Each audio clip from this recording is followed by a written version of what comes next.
자, 같이 보겠습니다. 주제통합 5강 한비자와 마키아벨리의 통치론 지문 보도록 할게요. 가하 지문은 한비자의 통치론, 나아 지문은 마키아벨리의 통치론, 이렇게 내용이 전개됩니다. 한비자와 마키아벨리가 각각 군주, 통치자가 어떤 통치를 해야 하는지 그런 견해를 쭉 펼쳤는데 각각의 견해에 대해서 소개해주는 설명을 목적으로 하는 지문이라고 볼 수 있어요. 가하 지문의 한비자에 대한 소개부터 보도록 하겠습니다. 한비자는 춘추 전국시대의 제자백가의 일원으로 강력한 법을 통해서 나라를 다스릴 것을 주장했던 학자라고 간단하게 소개를 해주고 있습니다. 강력한 법이라고 하는 소재가 등장을 했고, 나라를 다스린다, 통치할 것을 주장했다. 나라를 다스릴 때, 통치를 할 때 중요한 것은 강력한 법이다. 아주 엄격하게 법을 근거로 해서 그 법에 어긋나는 행동을 했다면 처벌하고 뭔가 조금 되게 무서운 강한 그런 법의 어떤 그 권한이 좀 필요하다라고 보았던 사람이 한비자라고 소개를 하고 있네요. 그는 인간 행위의 주요 동기가 원인이나 이유가 이기심 때문이다 라고 보았대요. 인간이 행동을 하는 동력은 에너지는 이기심이다 라고 보았답니다. 인간의 이기심이 어떤 행동을 하게 하는 이유다 라고 봤어요. 그래서 이 이기심이라는 전제 하에 유교의 인의를 얻은 것 또는 의로움을 권장하는 것은 마치 이것과 같다라고 비유적으로 표현을 했습니다. 인의를 권장하는 것, 인의로 행동하고 살아야 합니다라고 권하는 것은 마치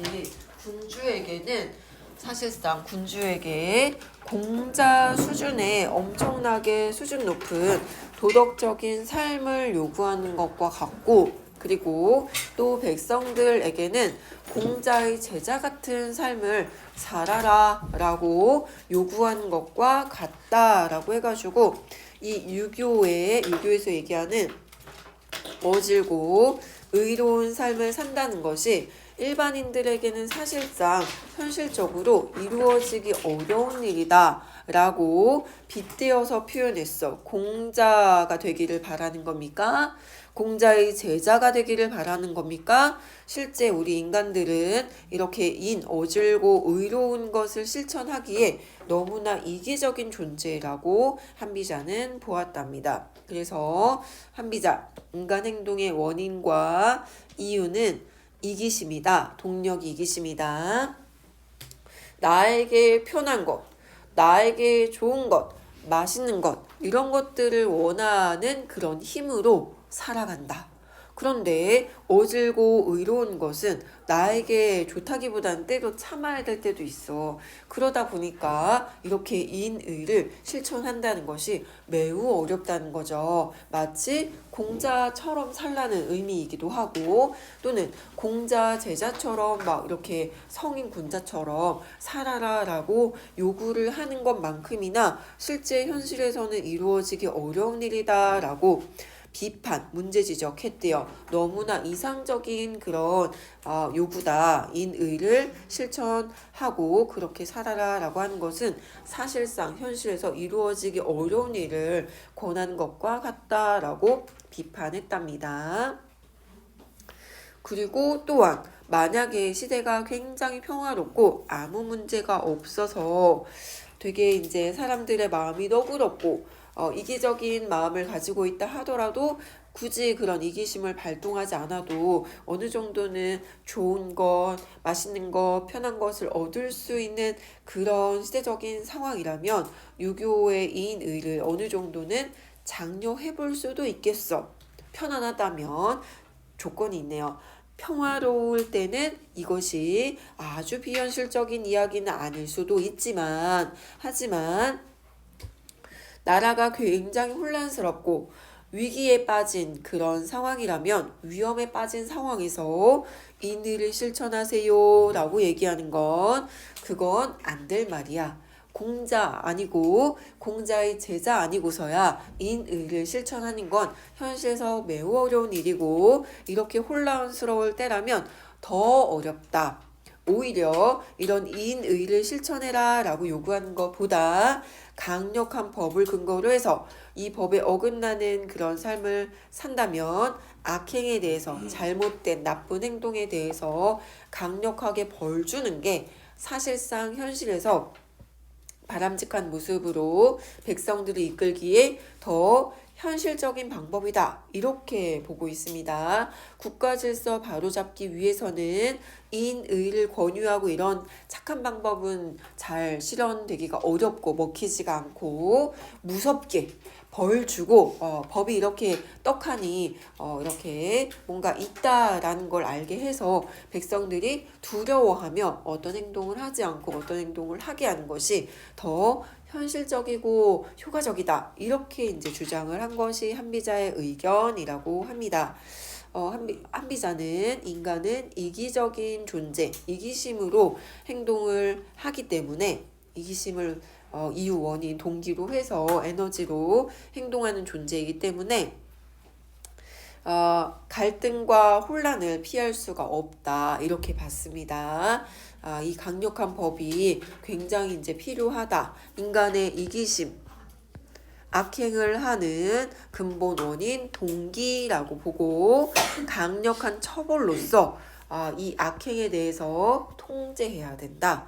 그것이 현실적인 대처 방안이지 인의를 권장하는 이것은 실질적이지 못하다. 현실적이지 못하다. 의미는 너무 좋고 또 그것이 실현이 된다면 굉장히 긍정적이긴 하겠지만 이건 이상적인 이야기이고 실제 현실에서 실현되기가 너무너무 어렵다라고 지적했대요. 비판했답니다.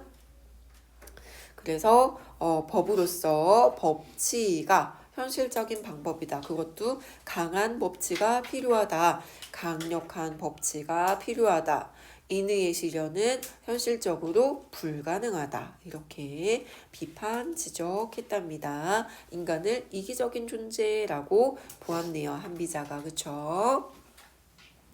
한비자는 부국 강병을 나라가 부유해지고 부자가 되고 또 군사적으로 굉장히 강해지는 것, 나라가 부유해지고 군사적으로 강해지는 것을 목표로 어떤 좋은 나라는 이런 부국 강병의 나라다. 이렇게 보고 이것을 목표로 법으로서 다스리는 것을 실현하는 것이 여러 나라들이 서로 주도권을 잡기 위해 패권을 다투던 혼란스러운 시기, 역사적인 그런 시기에 맞는 더 현실적인 적절한 통치 방법이라고 보았대요.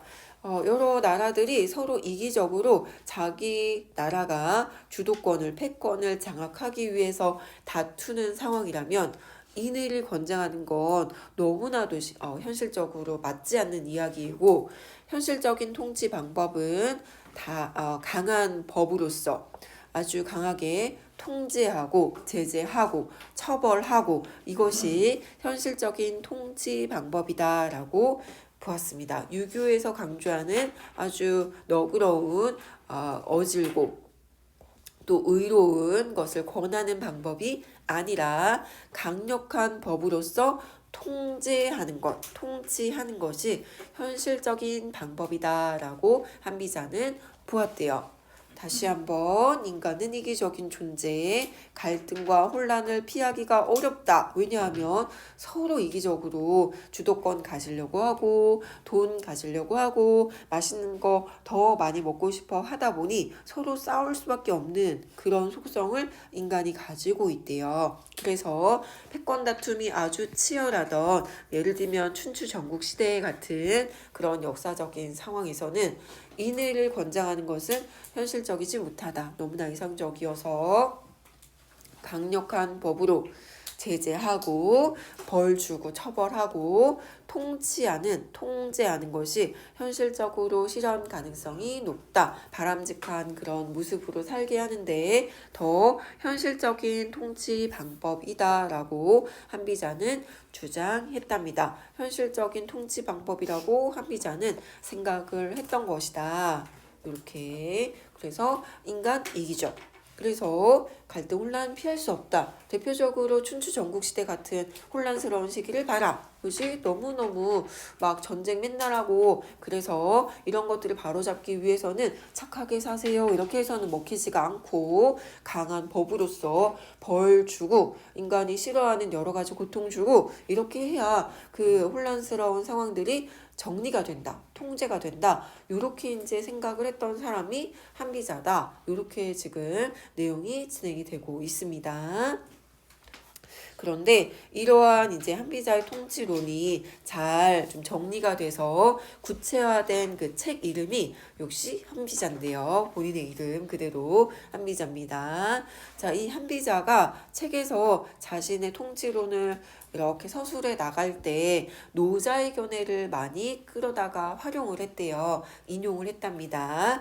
이 책에서는 한비자가 노자의 도덕경이라고 하는 책에서 그 노자의 견해를 자주 끌어다가 사용을 하고 있는 것이 특성인데 노자의 견해를 잠깐 소개를 해줍니다. 여기서부터 그리고 여기까지 보면은 노자에 대해서 살짝 언급을 해주고 있어요. 왜냐하면 한비자가 노자의 영향을 받았으니까 노자가 어떤 사상, 어떤 그 견해를 가졌던 사람인지 그리고 한비자가 노자의 견해 중에서 받아들인 내용이 어떤 건지 연결짓기 위해서 노자에 대해서 조금 소개를 해줄 필요가 있는 거예요. 그래서 노자 이야기를 살짝 합니다.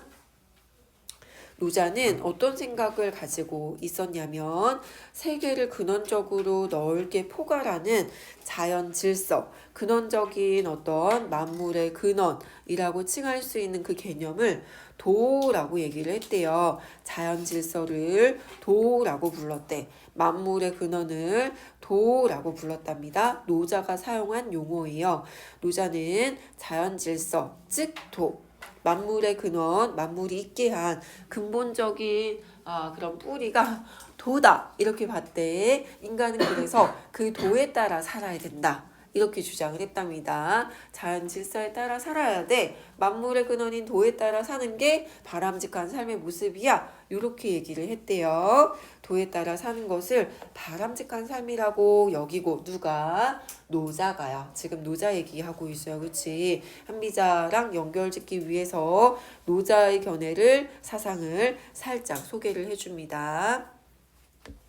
이것이 바람직한 삶이다. 자연의 질서인 도에 따라 사는 것, 만물의 근원인 도에 따라 사는 것이 바람직한 바른 모습이라고 여기고 통치자 얘기를 한비자가 주로 했으니까 노자는 또 통치자에 대해서 어떻게 얘기를 했는지를 보고 한비자와 이제 연결 지으려고 하는 거예요.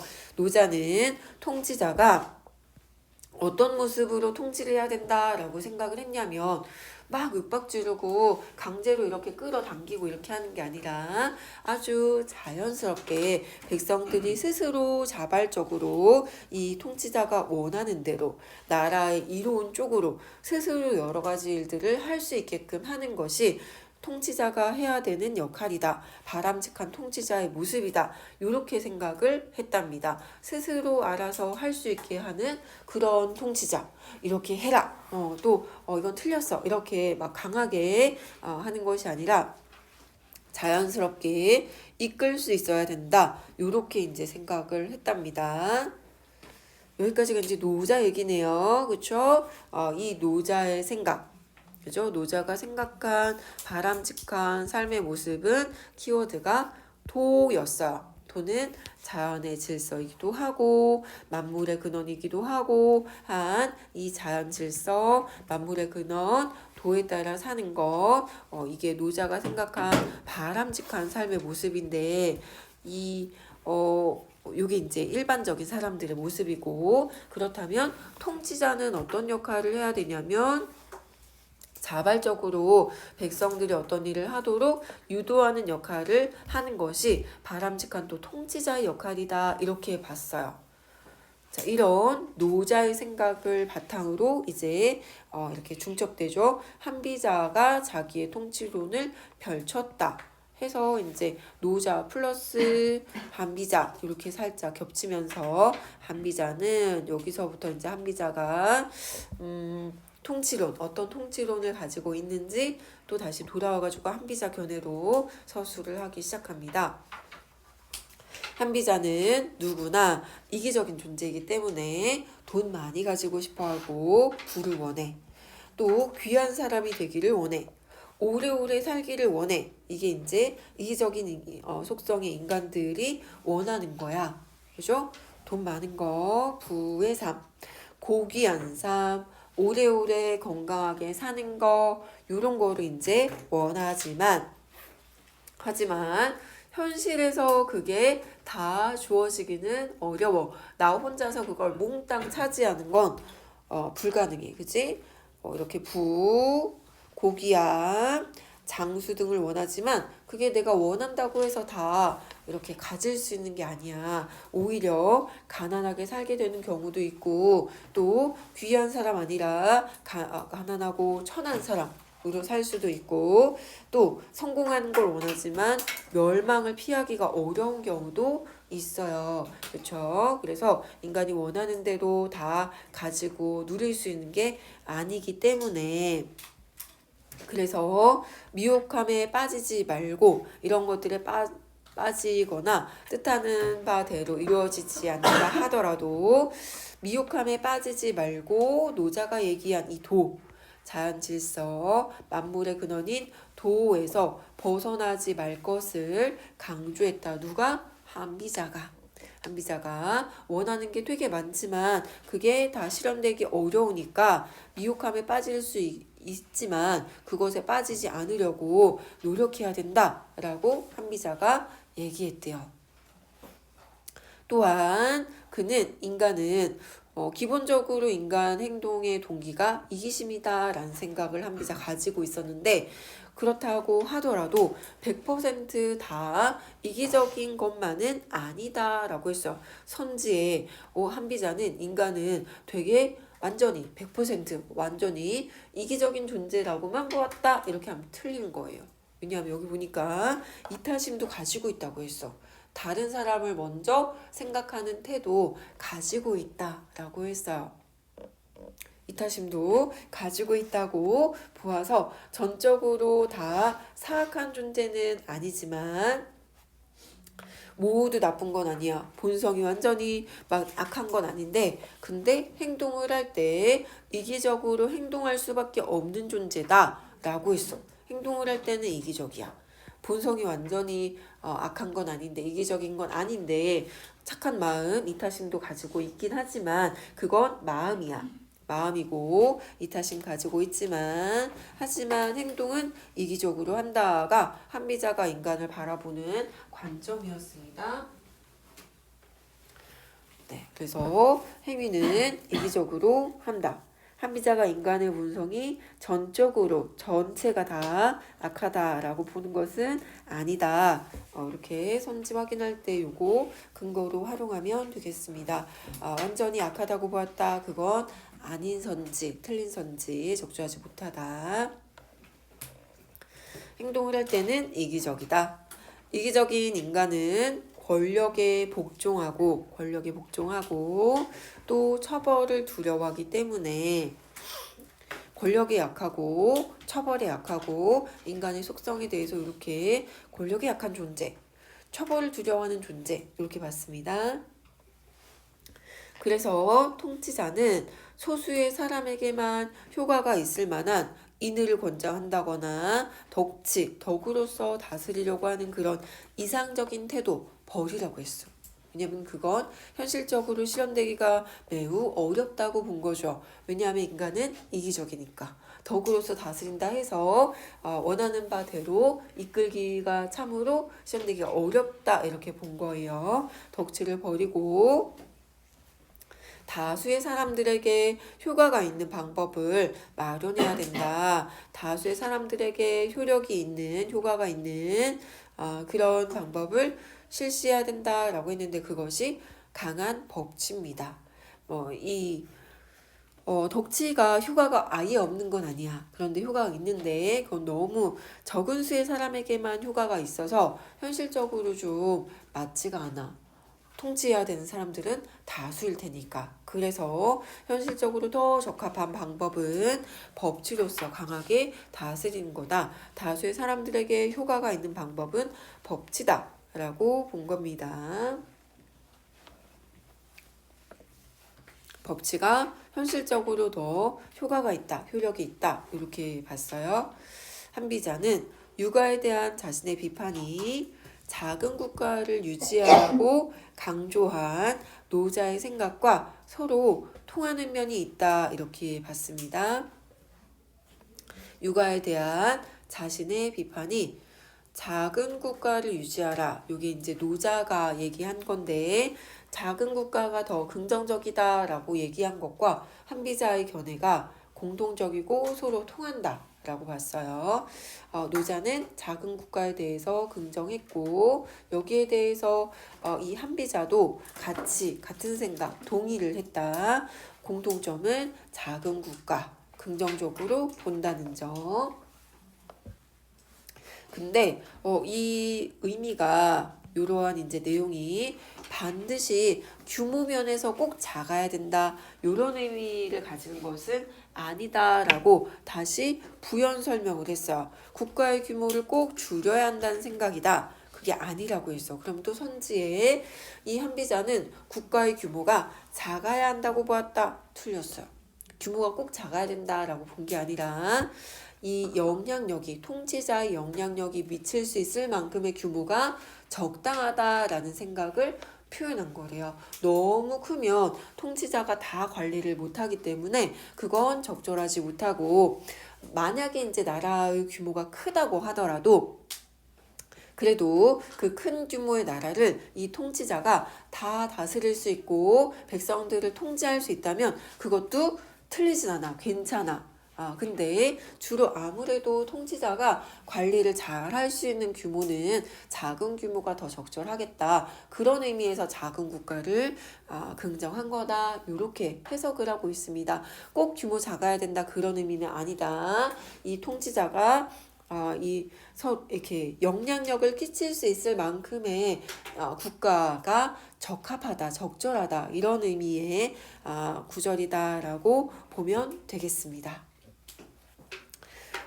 이 한비자와 노자의 공통점은 작은 국가 개념을 사용을 한 건데 한비자가 바라본 작은 국가의 의미는 통치자의 영향력이 미칠 만큼의 크기, 규모가 바람직하다라는 의미로 작은 국가 용어 개념을 썼다. 통치자의 통치력에는 아무래도 한계가 있을 수밖에 없다 보니 지나치게 크면 적절하지 못하다, 바람직하지 못하다 이렇게 본 거래요. 자, 그리고 한비자의 견해 중에서 통치자가 어떻게 처신해야 되는지와 관련된 견해도 제시한 적이 있다고 합니다. 처신이라고 하면 어떤 상황에 대해서 대처하다 이런 뜻인데요.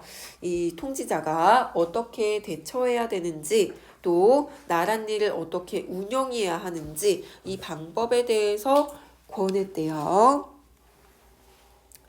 자, 통치자의 처신과 국사, 나랏일을 운영하는 방법에 대해서도 권한 바가 있다. 이렇게 해라, 이렇게 처신하고 나랏일을 운영을 할 때는 이러이러한 것들을 통치자로서 해야 해라고 얘기를 했대요.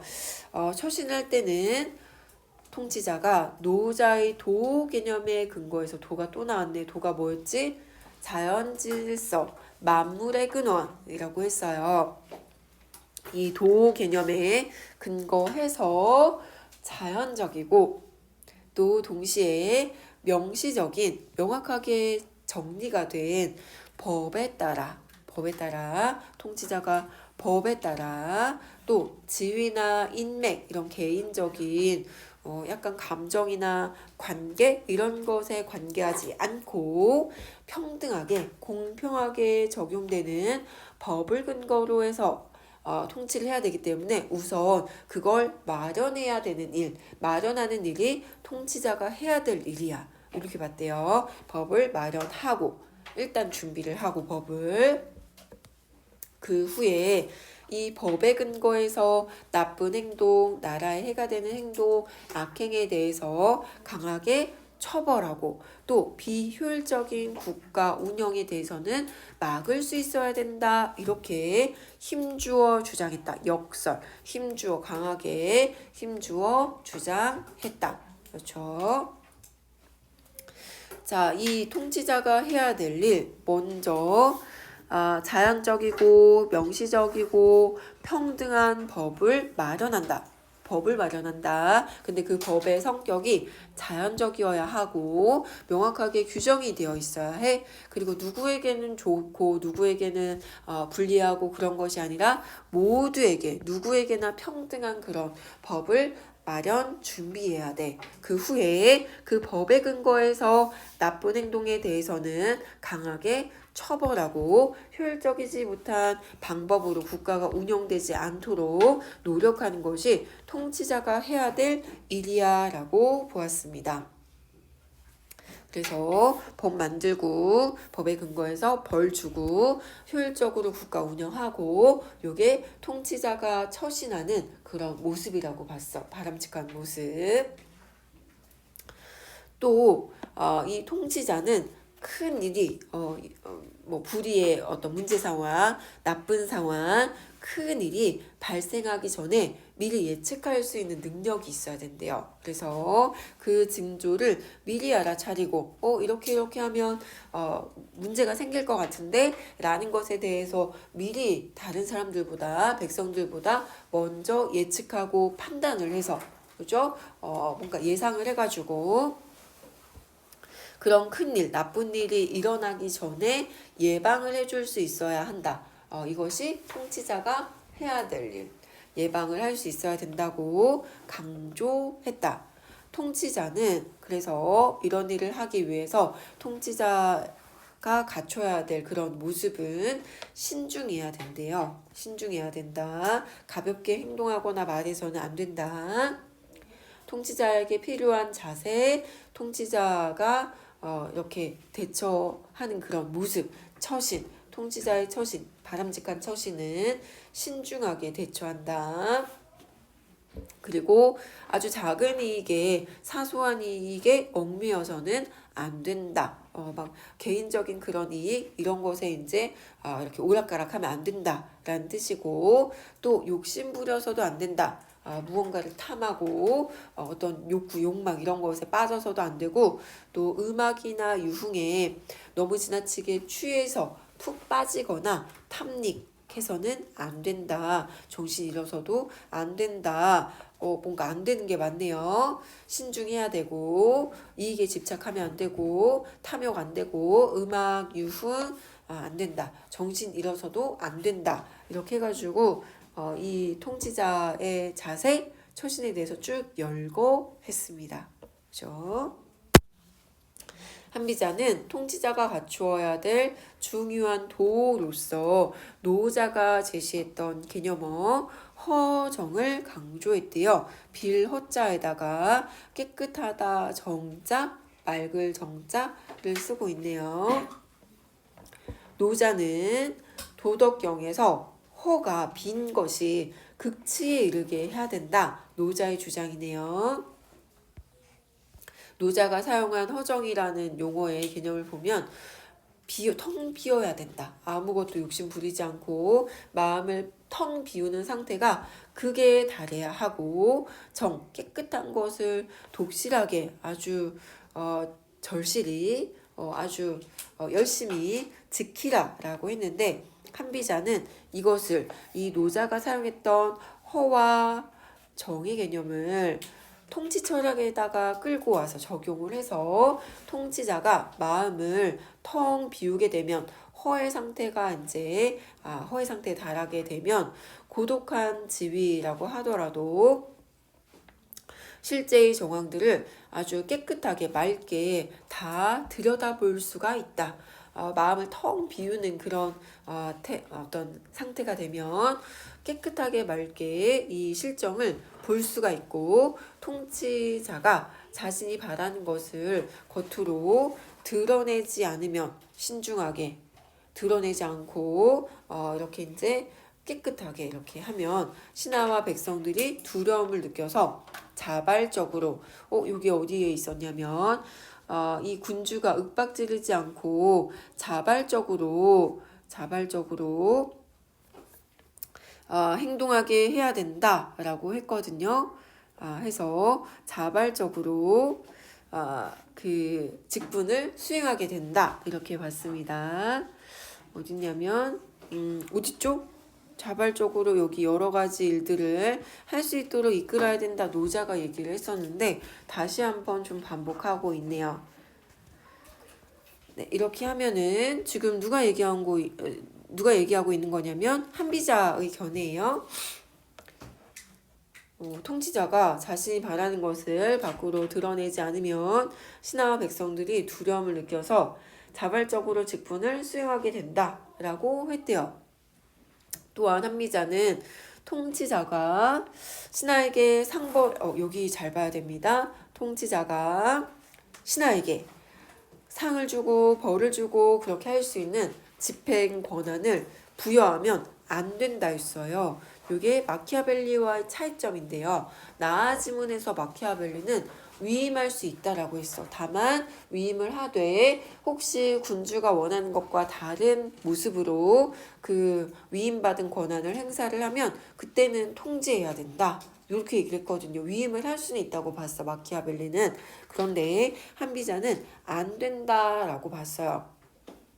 신하에게 상벌의 집행 권한을 부여해서는 안 되고 직무의 범위를 엄격히 규정하라. 어디까지 해야 될 일인지 신하의 그 범위, 신하의 그런 영역을 따로 아주 명확하게 규정해라. 이렇게 봤습니다. 신하의 권한을 제한할 것을 강조했다. 한비자의 이러한 통치로는 법과 사상이라는 이름으로 절대적인 권력을 쥐고자 했던 군주에게 채택이 되었다. 너무 좋다. 강력한 법으로 통제를 백성들 막 하고 싶어 하던 그런 군주에게 너무나 딱 맞는 그런 견해였어. 이 한비자의 견해가. 그래서 받아들여져가지고 중앙 집권적인 형태의 나라를 세울 때 이루어 나가는데 사상적인 바탕, 근거 역할을 해준 것이 한비자의 법과 사상이다, 통치론이다 이렇게 볼 수 있겠다. 법과 사상을 지지해주는 역할을 한 것이 한비자의 통치론이다. 서로 어떤 의미가 통하는 그런 견해 사상이라고 볼 수 있습니다. 신하의 권한을 제한할 것을 강조한 부분, 통치자의 권한을 위임할 수 있다라고 보았던 위임할 수 있다라고 본 게 마키아벨리, 위임하면 안 된다라고 본 것이 한비자. 그래서 차이점이 있다. 이렇게 정리를 꼭 해줍니다. 네, 그러면 여기까지 가지문 한비자의 통치론을 먼저 받고 쉬었다가 마키아벨리 통치론을 보도록 하겠습니다. 쉴게요.